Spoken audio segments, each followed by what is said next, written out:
நம்ம பார்த்துட்டு இருக்க Harry Potter and the Cursed Child கதையோட ஃபர்ஸ்ட் பார்ட் நம்ம முடிச்சிட்டோம். உங்களுக்கு பிடிச்சிருக்கும்னு நம்புறேன். இதுக்கப்புறம் தான் ஆட்டோ சூடு பிடிக்க போகுது. டைம் டர்னரா ஆட்டைய போட்டதுக்கு அப்புறம் இவங்க என்ன பண்ண போறாங்க, இவங்க பண்ண போற விஷயத்தால என்னென்னலாம் நடக்க போகுது அப்படின்னு தான் இனிமே நம்ம பார்க்க போறோம். வாங்க கதைக்குள்ள போலாமா? இப்போ பார்ட் 2ஓட ஸ்டார்டிங்லயே ஹாரியை தான் காட்டுறாங்க. ஆனா சின்ன பையனா இருக்காரு. முன்னாடி எப்படி கனவு கண்டுட்டு இருந்தாரோ அதே மாதிரி இப்பவும் கனவு தான் கண்டுட்டு இருக்காரு.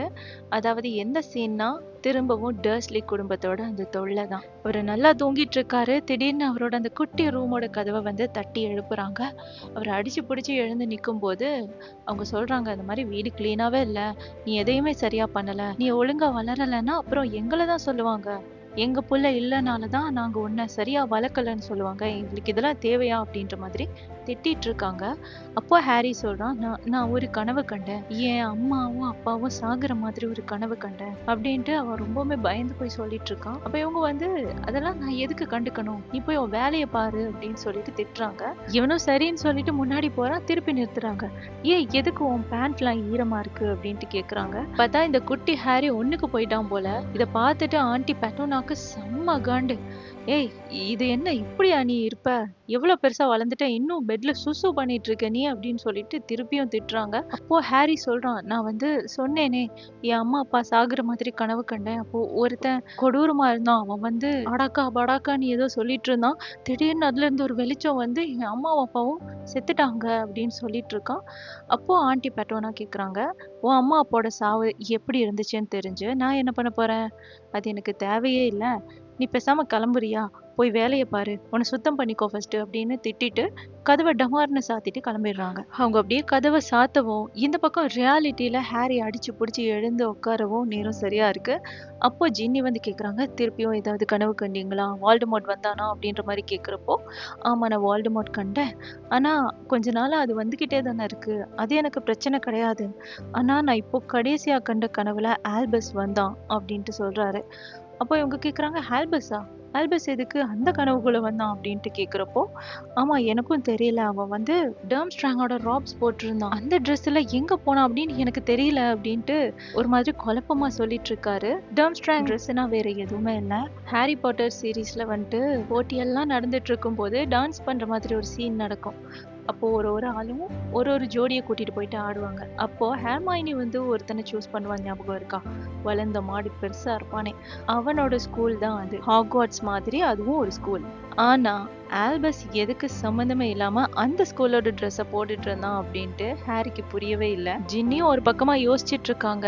ஏன்னா ஹாரிக்கு வர கனவு எல்லாத்துக்கும் ஏதோ ஒரு அர்த்தம் இருக்கதான் செய்யுது, அதனால இதுல ஏதாச்சும் இருக்குமா, லிங்க் இருக்குமான்னு சொல்லிட்டு யோசிச்சுட்டு இருக்காங்க. அப்போ ஹாரி டக்குன்னு சொல்றாரு, எனக்கு தெரியும் அவன் எங்க இருக்கான்னு நான் கண்டுபிடிச்சிட்டேன், வாங்க போலாம் அப்படின்னு சொல்லிட்டு எழுந்திருக்கிறாரு. அங்க அப்படியே கட் பண்ணா இந்த பக்கம் ஹாரியும் ஜின்னி எங்க வந்து நிக்கிறாங்கன்னா ப்ரொஃபசர் மெகோனகல் கிட்ட தான் வந்து நிக்கிறாங்க. அவங்க ஒரு மாதிரி பார்த்துட்டு இருந்துட்டு கேக்குறாங்க, சோ உங்க பையன் அந்த அனுமதிக்கப்படாத காட்டுக்குள்ள போயிருக்கான் அப்படின்னு சொல்றீங்களா, உன்ன மாதிரியே இருக்கான் உன் பையன் ஹாரி அப்படின்ற மாதிரி அவங்க சொல்லிட்டு இருக்காங்க. வேற டைமா இருந்தா ஹாரி கண்டிப்பா சிரிச்சிருப்பாரு, ஆனா இப்ப சிரிக்க முடியாதுல்ல, சோ நம்ம கண்டிப்பா உள்ள போயிட்டு தேடிட்டு வந்துடலாம் ப்ளீஸ்ன்ற மாதிரி கேக்குறாரு.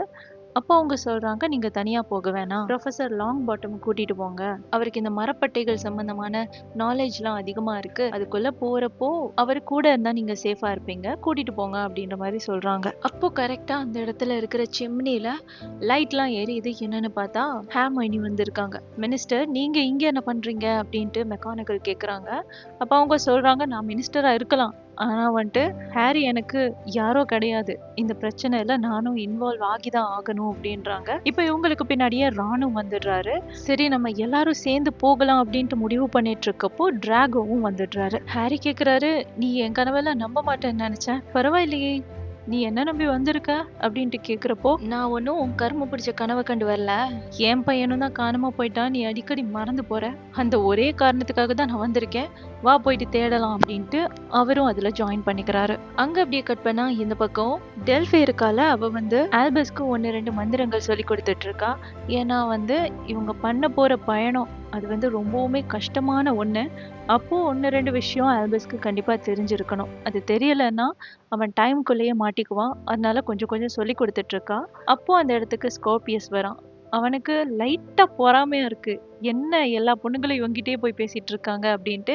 ஆனாலும் ஃப்ரெண்ட் இல்லையா? அதனால அது கண்டுக்காம பக்கத்துல போய் நிக்கிறான். அப்போ ஆல்பஸ் கேட்குறான், "நம்ம ரெடியா போலாமா?" அப்படின்ட்டு கேட்குறப்போ, "நீ என்ன பிளான் பண்ணியிருக்க? அங்க போய் நம்ம என்ன பண்ண போறோம்? எந்த காலகட்டத்துக்கு போக போறோம்?" அப்படின்ட்டு கேட்குறான். அப்போ ஸ்கோபியஸ்க்கு ஆல்பஸ் சொல்றான், "இந்த மாதிரி நம்ம எதுவும் பண்ண தேவையில்ல. ஒரு டோர்னமெண்ட் நடந்துச்சு. அது உனக்கு நல்லாவே தெரியும். அங்க போயிட்டு சிட்ரிக் டிகோரி ஜெயிக்கிறத நம்ம தடுக்க போறோம். அவரு முன்னாடி இருந்த போட்டி எல்லாத்துலயும் ஜெயிச்ச ஒரே காரணத்தால தான் அவரு லாஸ்ட் போட்டிக்கு போனாரு இல்லையா? அந்த போட்டிக்கு போனதால தான் அந்த கேடுகெட்ட மொட்டையனை மீட் பண்ணாங்க. அப்படி ஒரு போட்டியே நடக்கல. அவரு முன்னாடியே தோத்து போயிட்டாரு அப்படின்னா, அவரு அங்க போகவும் மாட்டாரு. அங்க உள்ள வோல்டமோர்ட்ட மீட் பண்ணவும் மாட்டாரு. ஸோ அவரோட சாவ நம்ம இப்படி தடுக்கலாம். அங்க தடுத்தா அவரு தானாவே நிகழ்காலத்துக்கு வந்துடுவாரு. என்ன நான் சொல்றது உனக்கு புரியுதா? அப்படின்ட்டு ஆல்பஸ் கேக்குறான். டேய் மாங்கா, எனக்கு புரியுதுடா. போட்டியை தடுக்கிறதெல்லாம் ஒரு விஷயமே இல்ல. பட் கொஞ்சமாச்சும் யோசிச்சு பேசு. முதலாவது போட்டி என்னன்னு உனக்கு தெரியுமா? கொடூரமான டிராகன் கிட்ட இருந்து முட்டைய பறிக்கிறதுடா. அங்க போய் நீ என்னத்தை தடுக்க போற? அப்படின்ட்டு ஸ்கோபியஸ் பயந்துகிட்டு கேக்குறான். அப்போ ஆல்பஸ் சொல்றான், இங்க பாரு, ரொம்ப பண்ணாத. அவர் ஒரு மேஜிக் போட்டு தான் அதுல ஜெயிச்சிருப்பாரு. சோ அந்த டைம்ல அவரோட மந்திரக்கோள் வேலை செய்யாத மாதிரி நம்ம பண்ணிடலாம். அப்படி பண்ணிட்டா அவரு அந்த ரவுண்ட்லயே தோத்துருவாரு. அப்புறம் அவரு ஃபைனலுக்கு போக மாட்டாரு. அப்புறம் வாழ்க்கையில இப்போ வரைக்கும் உயிர் வாழ்வாரு. நான் சொல்றது உனக்கு புரியுதா? அப்படின்ட்டு திருப்பியும் ஆல்பஸ் கேக்குறப்போ, அந்த கேப்ல அவரை அந்த டிராகன் கொன்னுடுச்சுன்னா என்னடா பண்ணுவ? முதல் ரவுண்ட்லயே செத்துடுவாரு அப்படின்ட்டு ஸ்கோபியஸ் தன்னோட டவுட்டை திருப்பியும் கேட்குறான். அப்போ டெல்ஃபி சொல்றா, இல்ல அந்த மாதிரிலாம் நடக்காது. ஹாக்வர்ட்ஸ் எப்பவுமே இந்த விஷயத்துல கராரா இருப்பாங்க. இந்த மாதிரி போட்டி நடக்கிறப்போ உயிர் போறதெல்லாம் அவங்க அக்செப்ட் பண்ணவே மாட்டாங்க. லாஸ்ட் ரவுண்ட்ல வால்டமோர்ட் வந்ததால அவங்களால எதுவும் பண்ண முடியல. பட் இது எல்லார் முன்னிலையிலும் நடக்கிற ஒரு போட்டி. அதனால கண்டிப்பா அவருக்கு எதுவும் ஆகாது அப்படின்றா. அது மட்டும் இல்லாம கூடவே 2 ட்ரெஸ் வேற கொடுக்குறா. இவங்க 2 பேரும் அது என்ன ட்ரெஸ்ன்னு எடுத்து பாக்குறப்போ தான் தெரியுது. அது டர்ம்ஸ்ட்ராங்கோட ராப்ஸ். ஹாரி கனவுல கண்டாரே அதே ட்ரெஸ். இது எதுக்கு அப்படின்ட்டு ஆல்பஸ் கேக்குறப்போ டெல்ஃபி சொல்றா, ஒன்னும் பயப்படாதீங்க, இது என் அங்கிளோட ஐடியா தான். அவர் என்ன சொன்னாருன்னா, நீங்க இதே மாதிரி ஹாக்வர்ட்ஸ் யூனிஃபார்ம்ல போனீங்க அப்படின்னா உங்களை யாரு அப்படின்னு தெரிஞ்சுக்கிறதுல ரொம்பவுமே ஆர்வம் காட்டுவாங்க.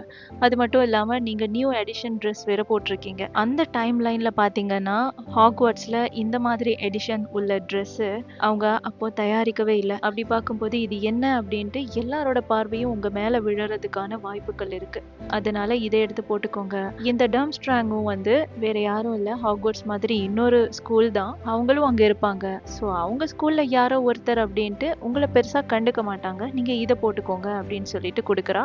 ஹே ஆமா, இது நல்ல ஐடியா தான் அப்படின்னு சொல்லிட்டு 2 பேரும் எடுத்து போட்டுக்கிறாங்க. அப்புறம் ஸ்கோபியஸ் கேக்குறான், டெல்ஃபி உன்னோட ட்ரெஸ் எங்க அப்படின்ட்டு கேக்குறப்போ அவ சொல்றா, நான் ஸ்டூடெண்ட் மாதிரி இருக்க மாட்டேன். நான் பின்னாடி இருந்து ஏதாச்சும் ஆபத்து வருதா அப்படின்னு பார்த்து உங்ககிட்ட சொல்லிட்டு இருக்கேன் அப்படின்ட்டு சொல்றா. அப்போ ஆல்பஸ் சொல்றா, இல்ல நீ வரப்போறது இல்ல, போக போறது நானும் ஸ்கோபியஸும் மட்டும்தான். உன்னையும் கூட்டிட்டு போயிட்டு நாங்க ஆபத்துல தள்ளிவிட விரும்பல, நீ இங்கே இரு அப்படின்றான். அவன் இப்படி சொல்லுவான்னு டெல்ஃபி எதிர்பார்க்கவே இல்லை. அவ சொல்றா, இல்லடா நான் வரணும், நான் இல்லாம நீ எப்படி அப்படின்ட்டு கேக்குறப்போ ஆல்பஸ் சொல்றான், இல்ல நீ அந்த தாத்தா கிட்ட சொன்ன என்ன நம்ப சொல்லி. இப்போ இது உன்னோட டர்ன், நீயும் என்ன நம்பு. என்னால முடியும், நான் பண்ணி முடிச்சிட்டு வருவேன். நீ வர வேணாம், நீ இங்கே இரு அப்படின்றான். இதுக்கு மேல டெல்ஃபியால எதுவும் பேச முடியல. டக்குன்னு ஆல்பஸோட கன்னத்துல ஒரு கிஸ் அடிச்சுட்டு அவ பாட்டுக்கு அங்க இருந்து போயிடுறான். வெற்றியோட திரும்பி வாங்க அப்படின்ட்டு. இந்த கலவரத்திலையும் ஸ்கோபியஸ், டேய் அவ எனக்கு கிஸ் பண்ணல பாத்தியா அப்படின்ட்டு கேக்குறான். டேய் மூடிட்டு வாடா போலாம், இவன் ஒருத்தன் அப்படின்னு சொல்லிட்டு 2 பேரும் அங்க இருந்து போக ரெடி ஆகுறாங்க. அங்க அப்படியே கட் பண்ணா இந்த பக்கம் ஹாரியோட கேங் இந்த காட்டுக்குள்ள வந்துடுறாங்க. எல்லாரும் சேர்ந்து ஒரு சைட்லயே தேடிட்டு இருந்தா அவ்வளவு பெரிய காட்டுக்குள்ள தேட முடியாது இல்லையா? அதனால என்ன பண்றாங்க, தனித்தனியா பிரிஞ்சு போய் தேடலாம் அப்படின்னு சொல்லிட்டு ஆளுக்கு ஒரு பக்கமா போறாங்க. ஒவ்வொரு பக்கமா போறப்போ ஸ்கோபியஸ் ஆல்பஸ்னு கத்திக்கிட்டே தான் போறாங்க. இந்த பக்கம் ஹாரியும் அப்படியே கூப்பிட்டுட்டே வர்றப்போ அவருக்கு ஒரு சவுண்ட் கேக்குது. அந்த சவுண்ட் ஒருவேளை ஆல்பஸோட தான் இருக்குமோ அப்படின்ட்டு அந்த காலடி தடம் சத்தம் கேட்கிற பக்கமா ஓடுறாரு. ஓடிக்கிட்டே ஆல்பஸ் ஆல்பஸ்னு கூப்பிடுறப்போ அங்க ஒருத்தர் நிக்கிறாரு. அவங்க வேற யாரும் இல்ல, பாதி மனுஷனும் பாதி குதிரையுமா ஒரு கேங் இருப்பாங்க இல்லையா அந்த காட்டுக்குள்ள, அவங்கள ஒருத்தர் தான் வந்திருக்காரு. அவரை பார்த்ததும் ஹாரிக்கு ரொம்ப சந்தோஷம். அவரும் ஹாரியை பார்த்ததுமே கண்டுபிடிச்சிடுறாரு. ஹாரி நீயா அப்படின்ட்டு கேக்குறாரு. அப்போ ஹாரி சொல்றாரு, பரவாயில்லையே, என்ன இன்னும் ஞாபகம் வச்சிருக்கீங்க அப்படின்ட்டு கேக்குறப்போ இவர் சொல்றாரு, ஆமா நீ ரொம்ப வளர்ந்துட்ட, ஆனா எதுக்காக எங்க இடத்துக்குள்ள வந்த? ஹாக்வர்ட்ஸ் வார் முடிஞ்சதுக்கு அப்புறம் இந்த இடத்துக்குள்ள யாரும் வரக்கூடாதுன்றது சட்டம். நீ எதுக்காக வந்த? அப்படின்ட்டு கொஞ்சம் கோவமா தான் கேக்குறாரு. அப்போ ஹாரி சொல்றாரு, நானும் ரூல்ஸ் பிரேக் பண்ணி வரணும்னு நினைக்கல. பட் என் பையன் இதுக்குள்ள தான் காணாம போயிட்டான். நான் இங்க அவனை பார்த்தேன் என் கனவுல. அதனால தான் தேடிட்டு வந்தேன். என் பையனை எங்கேயாச்சும் பார்த்தீங்களா? எனக்கு ஹெல்ப் பண்ணுங்க அப்படின்ட்டு கேக்குறாரு. அப்போ அந்த குதிரை மனுஷன் சொல்றாரு, உன் பையன் வேற இங்க வந்திருக்கானா? சூப்பர். உன் பையனும் நீயும் சரியான முட்டாளுங்களா மாறிட்டீங்களா? எங்க பெர்மிஷன் இல்லாம இங்க வரக்கூடாது அப்படின்ட்டு அவர் திரும்பவும் அதுதான் சொல்றாரு. ஹாரி சொல்றாரு, இங்க பாருங்க, எனக்கு புரியுது நீங்க என்ன வேணா பண்ணிக்கோங்க. ஆனா எனக்கு என் பையன் வேணும். அவன் எங்க இருக்கான்னு சொல்லுங்க அப்படின்ட்டு திருப்பியும் அதை தான் கேக்குறாரு. அப்போ இவர் சொல்றாரு, உன் பையன் இப்போ வரைக்கும் இங்க வரல.